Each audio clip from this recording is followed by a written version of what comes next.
रहमानिर्रहीम। अस्सलाम वालेकुम। इंटरसेल्स communication channel की तरफ से मोहम्मद तैयब। आज हम बात कर रहे हैं निगोशिएशन स्किल्स के बारे में। बारगेनिंग क्या होती है, निगोशिएशंस क्या होती है, हम इसको अंडरस्टैंड करते हैं। निगोशिएशन होती क्या है? Negotiation is a type of discussion used to settle disputes and reach agreements between two or more sides. दो या दो से ज़्यादा लोगों के दरमियान ऐसी डिस्कशन जिसमें वो किसी डिस्प्यूट को हल करें।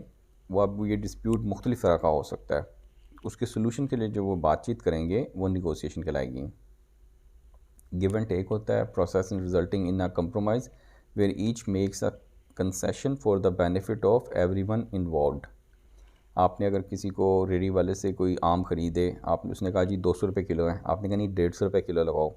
अब अगर उसकी कीमतें ख़रीद फ़र्ज़ करें 140 रुपये हो या 120 हो सकता है वो आपको 150 दे के अपना प्रॉफिट कम कर ले और सेल्स बढ़ा ले। अब ये डिपेंड करता है। तो ये जो बातचीत है ये निगोशिएशंस है। अब स्किल्स कौन सी होती हैं? स्किल्स से मतलब क्या होता है? The ability to use one's knowledge effectively and readily in execution or performance. यानी स्किल्स का मतलब क्या है कि ऐसी आपकी एबिलिटी, ऐसी आपकी काबिलियत जिससे आप उसको यूटिलाइज़ करें और आप उससे अपनी परफॉर्मेंस वगैरह बेहतर करें। निगोशिएशन स्किल्स में अब क्या क्या चीज़ें इंपॉर्टेंट है? कम्युनिकेशन, बातचीत, परसुएशन, प्लानिंग, स्ट्रेटजाइजिंग और कोऑपरेटिंग। और understanding the skills is the first step to become a strong negotiator. कि अगर आपने निगोशिएशंस करनी है तो आपको इन 5 स्किल्स के बारे में थोड़ा सा नॉलेज होना चाहिए, और जैसे से आप बेहतर होगा आपका नॉलेज, उस तरह आपकी कम्युनिकेशन, बारगेनिंग बेहतर हो जाएगी, निगोशिएशंस बेहतर होगी। डेली रूटीन में हमारी निगोशिएशन की क्या एग्जांपल्स हैं जी? आपने किन्नों ख़रीदने हैं, आपने आम ख़रीदने हैं, या सैलरी की निगोशिएशंस हो रही होती है कंपनीज़ में कि जी मुझे सैलरी थोड़ी सी बढ़ा के दें, इंटरव्यू हो गया, आप सैलरी की बात आई तो आप कहेंगे जी मेरी 100 रुपीज़ सैलरीज़ है, मुझे आप 120 दे दें। कंपनी कहेगी हम आपको 110 देंगे। अब उसमें डिपेंड करता है कि आप कितने फ्लेक्सिबल हैं और आपको उस जॉब की कितनी ज़रूरत है, तो उसके मुताबिक में निगोशिएशंस होती है। बड़ी ईद पे आमतौर पे बकरे ख़रीदने जाएं तो वो भी कहता है कि जी ये 1 लाख दे दें, आप कहते हैं नहीं मैं तो 40,000 रुपया दूँगा, तो वो बात 60, 70, 75 हज़ार रुपये में बातचीत हो जाती है। सेकेंड हैंड गाड़ियाँ ख़रीदनी हों, बाइक्स ख़रीदनी हों, तो ये सब हमारे डेली रूटीन के मामलात हैं जिसमें जहाँ पर फ़िक्स प्राइस नहीं होती वहाँ पे निगोशिएशंस हो रही होती हैं। तो निगोशिएशंस अच्छी करने के लिए प्रेपरेशन बहुत इंपॉर्टेंट है। Preparation is the key. अगर आपने प्रेपरेशन नहीं की तो आप फेल हो जाते हैं। उसमें प्रेपरेशन में क्या आता है कि आपको प्रोडक्ट का पता हो, आपको दोनों पार्टीज़ की पता हो, आपके पास नॉलेज कंप्लीट हो और आप प्रिपेयर्ड हों। कम्युनिकेशन का मतलब क्या है कि जिसमें दोनों तरह की होती हैं, नॉन वर्बल स्किल्स भी होती हैं, वर्बल स्किल्स भी होती हैं, यानी कि बातचीत के ज़रिए और आपकी बॉडी लैंग्वेज के ज़रिए आप कैसे बात करें। एक और चीज़ बड़ी इंपॉर्टेंट है निगोशिएशन स्किल्स में, वो है साइलेंस, यानी खामोशी। कहते हैं silence speaks louder than words. So how does it work? Well, asking a question like are you willing to pay इतने dollar, then being completely silent will compel your prospect to fill the silence. और active listening shows you are negotiating from a solid position and that you have underwhelming confidence. तो sometimes negotiations के अंदर, बातचीत के अंदर silence जो है वो बड़ा अच्छा रोल प्ले कर रहा होता है। एक्टिव लिसनिंग बहुत अच्छी है। एक्टिव लिसनिंग का मतलब है कि आप गौर से सुन रहे हैं और समझने के लिए सुन रहे हैं, आंसर देने के लिए नहीं सुन रहे। और पैसिव लिसनिंग का मतलब क्या है? हेयरिंग, कि आप सुन रहे हैं और आपको समझ भी नहीं आ रही या आप उसका जवाब देने के लिए सुन रहे हैं। इमोशनल इंटेलिजेंस क्या होती है? It is the ability to control your own emotions and recognize others feelings. यानी आप दूसरों के शूज़ में भी जाके देख सकते हैं, अंडरस्टैंड कर सकते हैं कि भाई क्या प्रॉब्लम है, क्या इसका स्ट्रेच लेवल कितना है, ये कितना फ्लेक्सिबल है कि ये आपकी बात मान लेगा। पेशेंस हमारी ज़िंदगी में बहुत इंपॉर्टेंट है। खरगोश और कछुए की कहानी सबको याद होगी।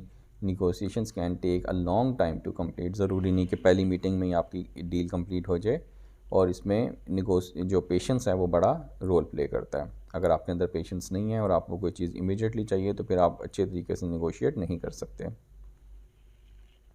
अडेप्टेबिलिटी, यानी कि आप अपने आप को दूसरे के माहौल के मुताबिक कितनी जल्दी चेंज कर सकते हैं या अपनी बात को कैसे कम्युनिकेट कर सकते हैं। Each negotiation is unique and the situation within a singular negotiation में change from one day to the next. Persuasion बड़ा इंपॉर्टेंट है कि परसुएशन मतलब है कि दूसरों को इन्फ्लुएंस करना। तो इन्फ्लुएंस करने के लिए भी वो निगोशिएशंस बड़ी ज़रूरी है, और परसुएशन होगी तो फिर ही आप किसी को निगोशिएट कर सकेंगे।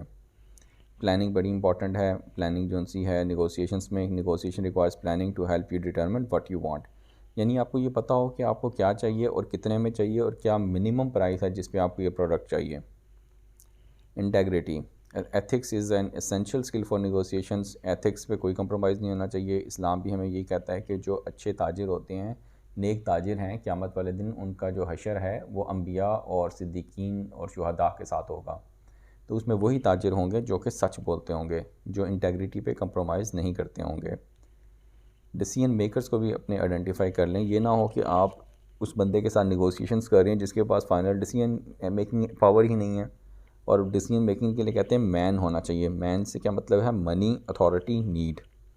अगर आपने सारी निगोशिएशंस अपनी स्किल्स यूटिलाइज़ कर ली और ऐसे बंदे के साथ कर ली जो आके आपसे कहेगा कि मैं फिर बॉस से पूछ के बताता हूँ, मेरे बॉस जो उनसे फ़ाइनल डिसीजन लेंगे, तो फिर आपका उसके साथ डिस्कशन का फ़ायदा ना हुआ। रैपिड बिल्डिंग, निगोशिएशंस में अपने ताल्लुकात बनाना बहुत इंपॉर्टेंट है, क्योंकि रिलेशनशिप बिकता है। सेल्स में भी आप बिकते हैं, प्रोडक्ट नहीं बिकती। तो अपनी प्रोडक्ट्स को बेचने के लिए, किसी भी निगोशिएशंस के लिए जो रैपिड बिल्डिंग है वो बड़ी इंपॉर्टेंट है। कहते हैं ना कि डाखाना मिला लिया, तो डाखाना मिलाने से वो 19-20 का फ़र्क फिर ख़त्म हो जाता है। प्रॉब्लम सॉल्विंग एटीट्यूड, यानी कहते हैं कि या तो आप प्रॉब्लम का हिस्सा होते हैं या प्रॉब्लम सोल्यूशन का हिस्सा होते हैं, और सोल्यूशन को देखें और सोल्यूशन को सेल करें। डिसीजन मेकिंग जो सी वो बड़ी इंपॉर्टेंट है कि आपको देखना चाहिए कि आप जिस बंदे से बात कर रहे हैं वो डिसीजन मेकर है या नहीं है। निगोशिएशन प्रेपरेशन टिप्स, उसमें अब एक भी है कि विन विन सिचुएशन भी हो सकती है और विन लॉस सिचुएशन भी हो सकती है। विन विन सिचुएशन ये होती है कि दोनों ख़रीदार और बेचने वाले दोनों प्रॉफिट में हों, और विन लॉस सिचुएशन ये है कि ख़रीदने और बेचने वाला में से एक बंदा लॉस में हो। अब यह है कि आपको अपनी प्रायोरिटीज़ भी देखनी पड़ेंगी कि आप जो निगोशिएशंस कर रहे हैं उससे पहले आपको पता हो कि मेरी प्रायोरिटीज़ क्या हैं। उससे आपको पता होगा कि आप कितने फ्लेक्सिबल हैं। अब आपको ये भी जानना है कि आप किस पॉइंट पे आपको गिव अप कर जाना है, आपको वहाँ से रूम से निकल जाना है। ये पॉइंट आपको पता होना चाहिए।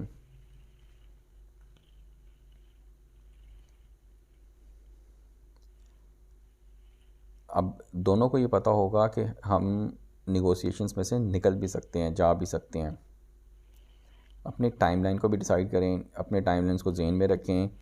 For example, if you are trying to get a new job quickly, you may take a position with lower pay than you deserve, or you may compromise too much on benefits.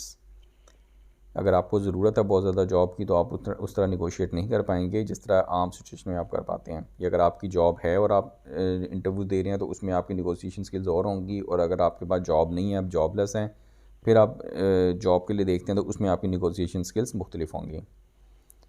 Don't even think about the negotiating the price, giving discounts or offering concessions until you are confident your counterpart understand the value of your product. यानी अगर आप जो लेने वाला बंदा है उसको आपकी प्रोडक्ट की वैल्यू का नहीं पता, तो आप बिला वजह प्राइस कम करके बेच रहे हैं तो उसका कोई फ़ायदा नहीं होगा। पेशेंस बहुत ज़रूरी है जी निगोशिएशंस में। ये दोनों पार्टीज़ के लिए इंपॉर्टेंट होता है, ख़रीदार के लिए भी, बेचने वाले के लिए भी, और निगोशिएशंस के लिए। क्रिएटिविटी अगर हो जाए तो वो भी अच्छी होती है। Skilled negotiators relentlessly pursue innovation solutions that result in a win for everyone involved. Result zone सा when you negotiate in transactions you save money, money saved is money earned, यानी कि सेविंग जोन सी है वो भी important है। और negotiations करके अगर किसी बंदे ने जो प्राइस मांगी आपने वही दे दी तो इसका मतलब आपने निगोशिएशंस नहीं की। तो जो निगोशिएशन करके आपने पैसा बचा लिया वो दरअसल आपने पैसा अर्न कर लिया। तो बॉटम लाइन यही है कि निगोशिएशंस होनी चाहिए और उसके स्किल्स और एटीट्यूड दोनों होना चाहिए, और ये सब चीज़ें हमने डिटेल में डिस्कस की हैं। तो ये छोटी सी वीडियो थी जिसमें हमने निगोशिएशंस के बारे में बताया। उम्मीद है आपको ये पसंद आई होगी। ये डेली और पर्सनल लाइफ, डेली और प्रोफेशनल लाइफ में दोनों में आपके लिए फ़ायदेमंद है। आपने इससे कैसे फ़ायदा उठाया या आपको कौन सी चीज़ अच्छी लगी, अपने फ़ीडबैक से ज़रूर आगाह कीजिएगा। बहुत बहुत शुक्रिया।